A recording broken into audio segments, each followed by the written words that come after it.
పరిశుద్ధతను మెయింటైన్ చేయాలంటే అవతలవాడు నీచుడు, అవతలవాడు పనికి వాడినవాడు, అవతలవాడు కుక్క అన్నట్లుగా ప్రవర్తించకూడదు సుమా.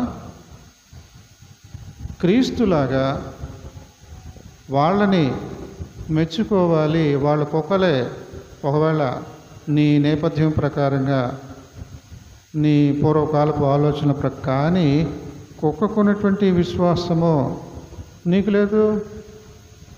వాళ్ళని పట్టుకొని కుక్కలు అంటున్నావు. నీ విశ్వాసం ఎంత? వాళ్ళు నీచులు అంటున్నారు. అసలు నీ ప్రవర్తన ఎలా ఉంది? నీ పరిశుద్ధత ఎలా ఉంది? కొడితే పగిలిపోతావు, నీ కొండ పగిలిపోద్ది. ఎలా కాపాడుకుంటావు నీ పరిశుద్ధత? జాగ్రత్త సుమా అని పౌలు చెప్పిన ఆ మాటల్ని ఇక్కడ ఈ మాటల్ని లింక్ చేశారు. ఇలాంటి ప్రసంగం ఒకవేళ లింక్ చేసి ఇంత వివరంగా చెప్పేవాళ్ళు ఎవరన్నా ఉన్నారేమో విందామని నాకు ఆశ. చెప్పడమే ఎంతసేపు చెప్పడమే కదా, ఇలా కూడా చెప్తారా ప్రసంగాలు అని వినాలి. ఆసక్తితో సిద్ధపడాలి.